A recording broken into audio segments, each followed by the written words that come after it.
White Gold coming on now. They're exploring a district scale gold project in the Yukon. Some really prominent investors behind the project. Sean Ryan is involved. If you don't know Sean Ryan, I'm sure David will be touching on him as well. He's one of the most interesting characters probably the Yukon has ever produced, in my opinion. So it's really interesting to have him involved as well. And David, I appreciate you joining us this morning. Thanks so much for being here. Great opportunity to introduce this relatively new story to a broader audience. I'm David D'Onofrio, the CEO of White Gold. I'm also part of the Power One Group. We are a specialty boutique mining investment bank in Toronto, Canada.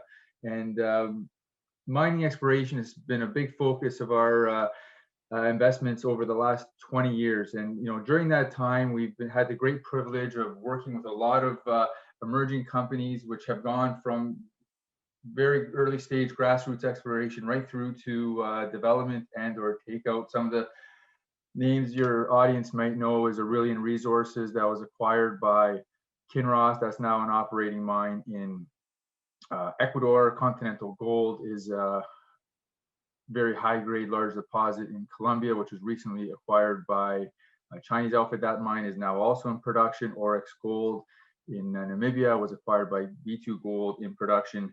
Neolithium, Lithium Americas, there are a couple other names in the specialty metal space that we've been very involved with. And I'm sharing this because our model at Power One is to really find unique teams and unique opportunities, partner with them as a strategic capital partner, and really help advance the value of those projects. And this White Gold opportunity is amongst the best that I've personally seen in my over 10 years with the Power One Group. And I think as we get into the story a little bit, hopefully you'll share why we're so excited about this opportunity. This project is based in the Yukon, Canada, in the White Gold District. This is the district where the famous Klondike Gold Rush of 100 years ago occurred. And from that point in time until today, there's been over 20 million ounces of gold that has been recovered from surface in the placer creeks in this district. That to us, and that to guys like Sean Ryan, meant that if there's that much gold sitting on the surface, there is a high probability that there's a lot more gold beneath the surface. And Sean has been in the Yukon in this particular district for over 20 years and developed some incredibly sophisticated and unique exploration methodologies, which has been very successful in identifying some very significant sources of hard rock mineralization in the district. It's very strange that a district with this much such a deep history and such a prolific amount of gold having been found has not seen modern exploration until just about 10 years ago. And that's when Sean Ryan really started to deploy these methodologies, and almost immediately led to very significant success. For the years leading up until 2010, he spent a lot of time reviewing the district and staking some of what he felt was the most prospective claims. In 2010, with a company named Underworld Resources that had optioned his properties, made a major discovery of over 1 million ounces of gold, very high grade, that was almost immediately acquired by Kinross Gold. A couple of years later, another company where Sean was involved with and had acquired some of his properties called Kaminak Resources made another very significant discovery, even larger than the previous one I mentioned, called the Coffee Discovery. And that company was purchased by Gold Corp in 2016 for $520 million. All these discoveries and a couple of the other ones in the district were the brainchild of Sean Ryan. And he has continued to deploy these methodologies and stake what he feels is the most prospective area in the district. And what he's been able to acquire and consolidate in the period since then has been a portfolio package of almost 1 million acres. That's 420,000 hectares. And that is what he used for the creation of White Gold Corp in 2016. Sean brought this opportunity to us at the Power One Group, and we immediately were thrilled with the prospects of this opportunity. We've been major investors in the Yukon for a long time. From our perspective and our investment thesis, you really want to be focused on exploration investment in very stable pro-mining jurisdictions. Yukon is been rated one of the top in the world, and for that reason, we've been always very keen and made quite significant investment in there. This opportunity, however, we felt was at a whole nother level. The opportunity to acquire such a large land package in a prolific emerging district to us was a once in a lifetime opportunity. We looked at it as, being able to say, purchase, such a large package and maybe in the Timmins or the Abitibi or Nevada 75 years ago. If you take a step back in time and someone were able to make that type of an investment, that would be worth billions and billions of dollars today. And I really feel that this is the type of opportunity that White Gold presented. So we immediately took the opportunity to partner with Sean, and we also, because of the uniqueness of this opportunity, knew that the major mining companies would be very interested to get involved. And we went and spoke to a number of them who we have great relationships with from our previous projects. And not surprisingly, they were all very keen to get involved. And of that group, we actually selected Agnico Eagle to be our partner. The basis was that they're extremely experienced and accomplished in working in the north of Canada. They built 2 mines commissioned just recently. They have such a very strong exploration team, and they were really willing to provide access to all the resource to help us advance the project. So we were able to bring them in. And in addition to that, we were also able to attract Kinross to be our partner in the project. With today, both of those companies owning almost approximately 20% of the company. And I think, that just speaks to the opportunity at hand, the vision of this potential company and what makes it so unique.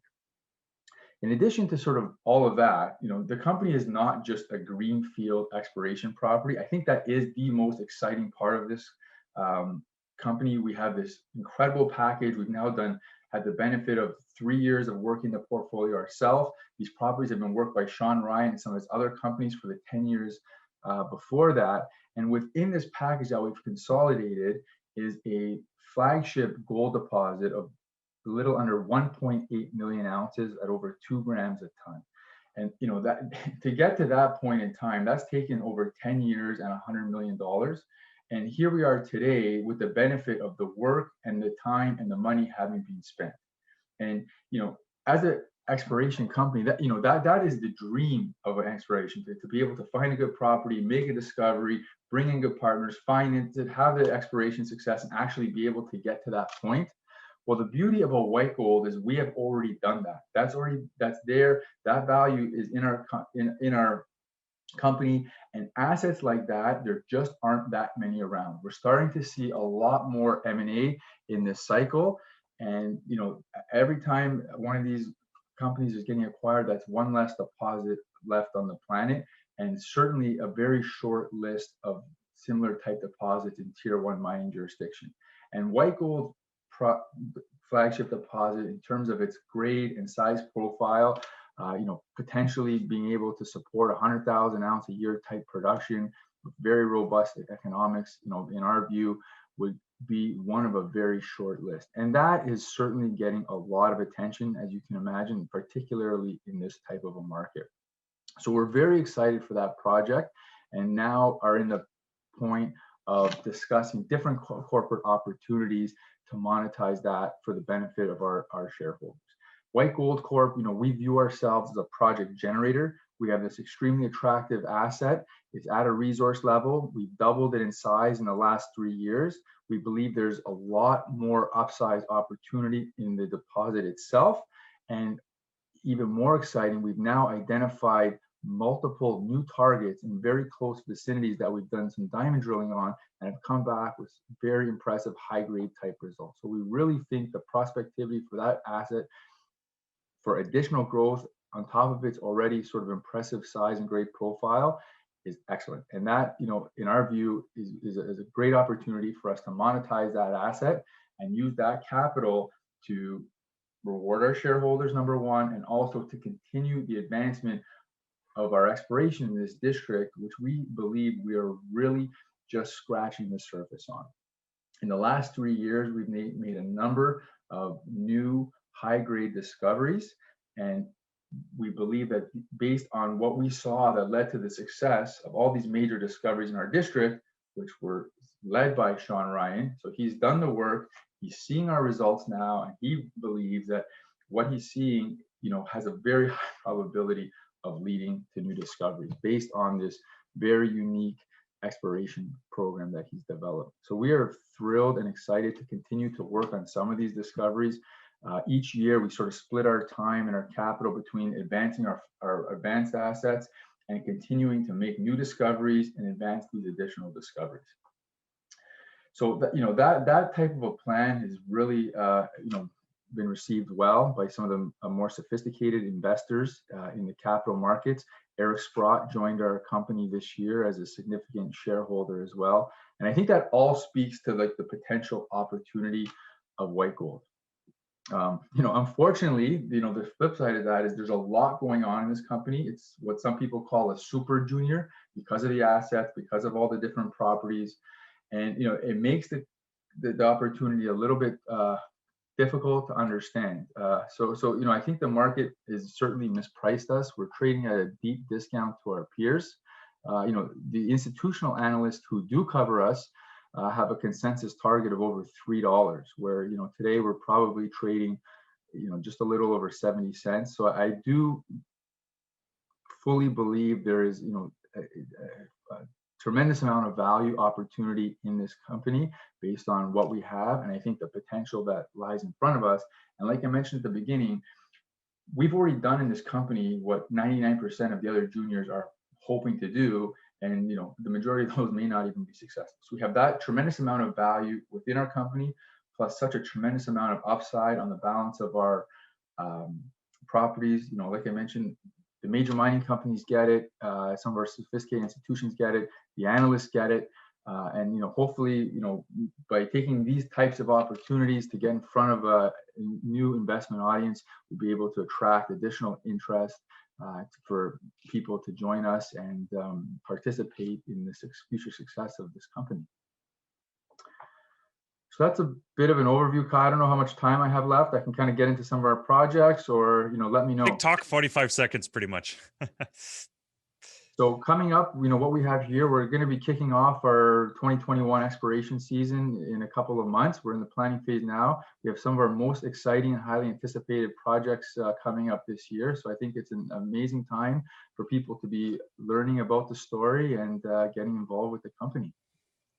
Great, David. Really, really appreciate that. That was fantastic running through it. I do have a follow-up question because we have 30 seconds left. And It's like, what's your relationship with your biggest shareholders, Kinross and Agnico? How is that? Fantastic. What's that looking like? It's fantastic. I really feel like they want us to succeed. They've provided us all the resources that we need. They're very involved. They come to site multiple times a year. We have many meetings, virtually, technically, as advisors at all times. It's been an incredible relationship.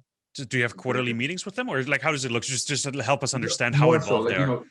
This year was COVID, but before that, they'd be on site 3 or 4 times a year. We'd be meeting, more than quarterly, I would say, in terms, and just open dialogue, bouncing ideas off each other. I really do feel like we're almost their Yukon exploration arm, if you would. No, that's great. It's great to see those majors get a little more active as well, because I know Kinross hasn't done any major acquisition the last 2-3 years, at least that I know of. I know Agnico has been a little more active in that space, but it's good to see them active and help you support you as well. So we got a lot of questions in the Q&A part and in the chat as well. So make sure to stay on and answer those questions, please, David. And Absolutely. we're going to continue with our program.